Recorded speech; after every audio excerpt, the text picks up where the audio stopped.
todo pecado existe consequência. Não importa o pecado, não importa se tu fez um pecadinho ou um pecadão, sempre haverá consequência. Por mais que tu seja perdoado, que tu tenha um coração arrependido, genuíno para Deus, que tu peça perdão e que tu mude a rota, que tu não volte a pecar naquele mesmo pecado ou em outros, tendo uma percepção de que ele era errado, de que era pecado e mesmo assim tu cometeu, o teu arrependimento não vai tirar as consequências, porque deve haver consequência. Deus, ele é justo e deve haver uma consequência até para nós mesmos aprendermos a não repetir os nossos erros, a não repetir o pecado. E eu me lembro, falando disso, eu me lembro muito de Davi, quando Davi pecou com Batseba.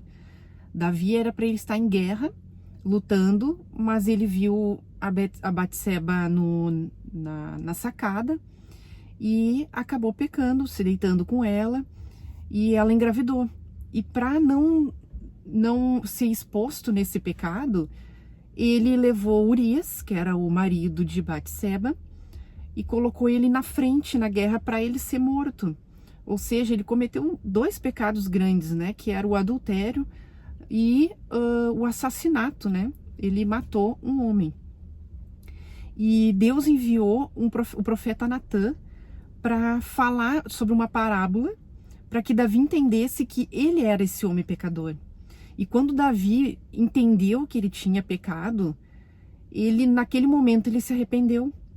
Mas não quer dizer que ele não tivesse as consequências. E uma das consequências que foi muito triste, que é muito ruim, é uma consequência pesada, se a gente for pensar, né?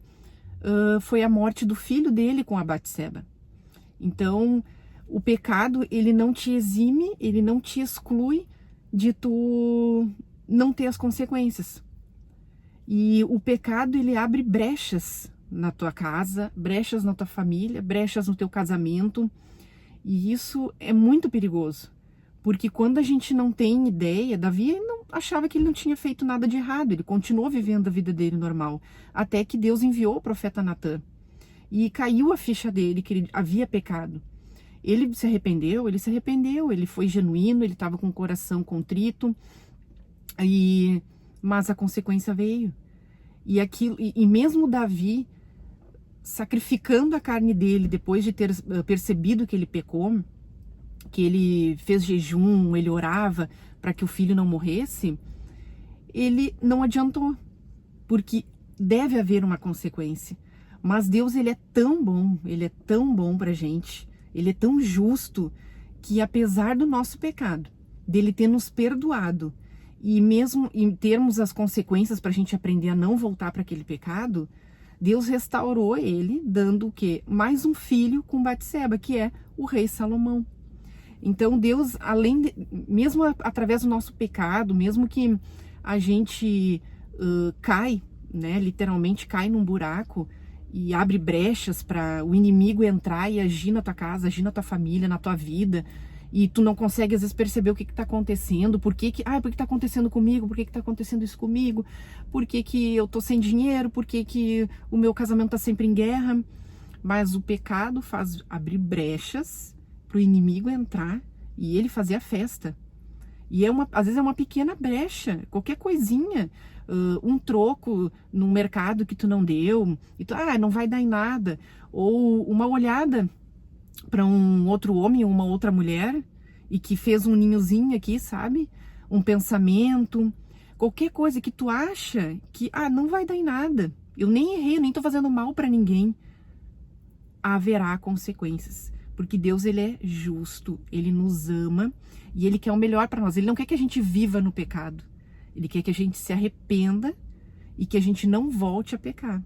Então a consequência serve para isso. Ele não é um Deus mau. Ele é um Deus maravilhoso. Então a gente precisa, no momento que a gente entender que o Senhor falar com a gente, de alguma forma, tu entender que tu pecou, e a gente deve no mesmo momento se arrepender, né? Pedir perdão para Deus, mudar essa rota de não voltar mais para aquele pecado, de não pecar mais, para que a gente não abra brechas para o inimigo entrar e fazer o que ele bem entender. Porque quando o inimigo entra, gente, é muito difícil a gente tirar ele. Porque vai criando uma bola de neve.